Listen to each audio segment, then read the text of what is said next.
एक ट्रेडर को सबसे ज्यादा पसंद क्या आता है किसी भी इंडेक्स में, उसमें लिक्विडिटी। चाहे कितना लिक्विडिटी इंडेक्स हो, अगर उसके अंदर लिक्विडिटी नहीं है तो कोई ट्रेडर उसमें ट्रेड करना पसंद नहीं करेगा। लेकिन आप नए ट्रेडर हो, आपको जनरली ट्रेड भी करना है एक लॉट से, ठीक। अब आप इस दिन जब आते हो ना, ये सबसे खतरनाक दिन एक्सपायरी वाला हो जाता है कि भाई ट्यूसडे को हम निफ्टी में एक्सपायरी पे ट्रेड करेंगे और उसके बाद थर्सडे को सेंसेक्स की एक्सपायरी पर ट्रेड करेंगे।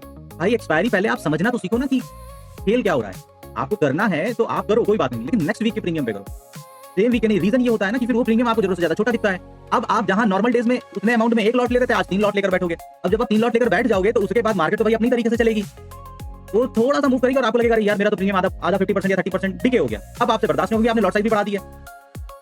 आप तो वैल्यू देख रहे हो ना कि भाई मैं पहले इस वैल्यू का कर रहा था, आज इस वैल्यू का भी करूंगा, तो आप उसमें लॉट साइज इंक्रीज कर देते हो। लेकिन भाई 10 पॉइंट जब घटेंगे ना, एक लॉट पर और एक होता है 4 लॉट, तो निकल लेगी मार्केट यहाँ पर क्लियर कट व्यू परफेक्टली। देखो 50% के लेवल पर सपोर्ट लिया है और यहाँ पर व्यू थोड़ा सा ये 400 के लेवल पर हल्का सा, यानी कह लो कि ये फर्स्ट टारगेट है और ये सेकंड टारगेट है। ये फर्स्ट टारगेट है और ये यहाँ पर सेकंड टारगेट है और इसी कैंडल कल हमारा एसएल होगा। एग्जैक्टली कल के 50% से मार्केट ने यहाँ पर सपोर्ट दिखाया है, इसीलिए मैं बेयर स्टेट के लिए नहीं बोल रहा था। प्लस अगर हम 5 मिनट पर भी बोले तो 5 मिनट पर मार्केट ने क्या किया है, ये देखो 5 मिनट का भी अगर हम देखें तो एक्जैक्टली 50%, यानी कि 50% हाई चांस अब यहाँ पर पहला टारगेट हमारा इस लेवल के लिए होगा और सेकंड ये वाला।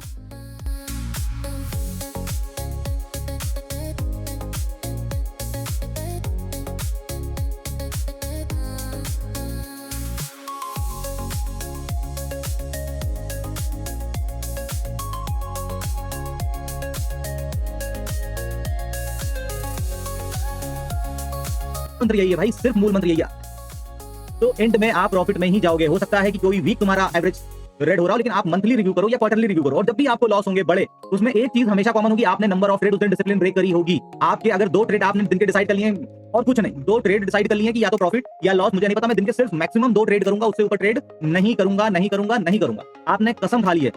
अब आप उठाकर देख लो और इसको 6 महीना 1 साल फॉलो कर लो, आपको यकीन हो जाएगा कि भैया हाँ भाई आपको मार्केट ही समझ में नहीं आ रही है, आपको हर दूसरी कैंडल पे मूव दिख रहा है कि कहीं पर भी बुलिश हो रहे हो, कहीं पर भी, वो बात नहीं। मतलब आपने मार्केट को पहले 2 3 4 साल दे दिए हैं, अब आपको मार्केट समझ में आने लगी है, आप सीखने लगे हो, करके देखो।